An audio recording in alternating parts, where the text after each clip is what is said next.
And here to hopefully enlighten us even further is our old friend Don Lemon. Hey, Don. How are you, Joe? Oh, Don. Good morning, ladies. Good morning. Good morning. So, good to see you. This story was getting traction before, you dealt with it, but you seem to be particularly passionate about it. Why is that? Well, because there's, how many out people with a platform, black men, gay men who are out, how many do you know? You. Let's see. And if no one speaks for that community, then who's going to? If I don't speak for that community, who's going to? Yeah. I'm a member of that community. I'm not the only one, but I'm aware of my profile and think about it. How many famous, if you want to say that, gay black men do you know? Can you name? I thought about that before, but not many. Collins. So right. All right. So who's also taken it upon himself. Yeah. So I felt that I have to speak for my group, my people, or nobody else was going to speak up for my people. And this wasn't an attack on Kevin Hart. I'm not attacking Kevin Hart at all. But nobody's perfect. And I needed him and society to see sort of the error of our ways when it comes to homophobia in our society. Yeah. And I remember you and I talked about, when I saw your segment afterwards, we had a conversation.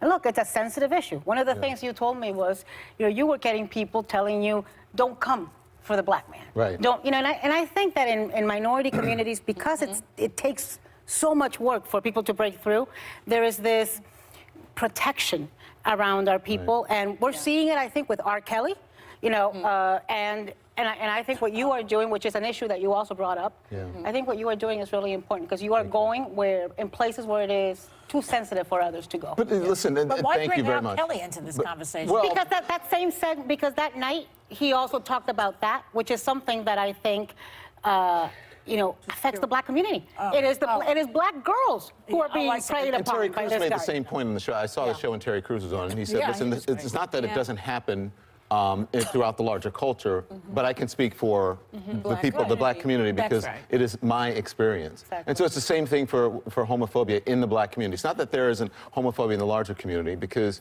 when you look at the policies, it's the larger community who are creating policies that are detrimental to people of color, to the LGBT community in general. The policies of a president who, doesn't believe in gay rights are much more detrimental than Kevin Hart overall. Of course. But you feel it more if you are a black person, if you're a black man, and you see someone like Kevin Hart glossing over or making jokes and calling people the F word.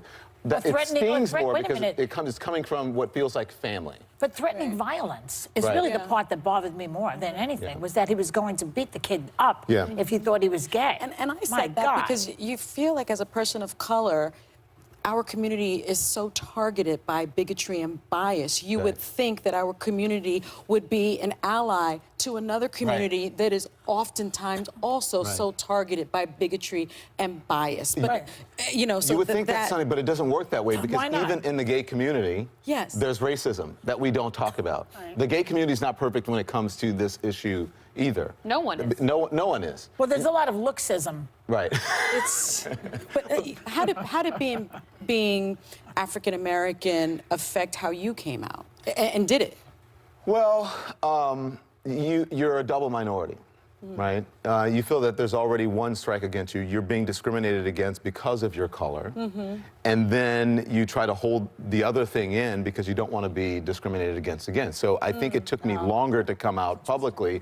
I also left home very quickly. I left Louisiana very quickly and came to New York City, where I felt that I could be myself in a city where there were much more people, but also much more diversity. I could hide a little bit. I could be who I, hide within, in plain sight. And then I could be who I was without having to pretend that I was somebody else, that I was a straight man. When your clip that went viral about Kevin Hart, I came into the meeting in the morning and I said I completely agree with Don on this one, because I think that he missed an opportunity to be an ally. That was my biggest problem with it, is he could have said, we've all made huge mistakes, but I've evolved and now I want to be an ally to this community, and I still haven't heard him say that. So what does being an ally mean to you? Well, I think being an ally to me means understanding. It means having compassion. It means knowing that the same religious text and Bible verses and doctrine that's used to discriminate, that was used to discriminate against African Americans, that say that people shouldn't marry outside of their race, are the same things that they're using to discriminate against the LGBT community, against gay people. And so I want people, there's so few of us, we were talking about Kevin Hart hosting the Oscars. When you host the Oscars, you're Oprah territory, right? It's one level under God, right? It's big. But when you do that, you become this other thing. And so you have people who are in your community who are looking to you for some sort of understanding. And so I think that it is incumbent upon you to be an example for other people. So what did you want him to do? And to teach other, so to answer your question, I don't think that Kevin Hart has to, it's not his prerogative if he doesn't want to do it. He doesn't have to go out and wave a rainbow flag. He doesn't have to march at a gay parade, but he should be understanding of those issues. And there's something very profound in a simple, I'm sorry. Didn't he do I that? was wrong. Yes, he did. Eventually he did. Yeah.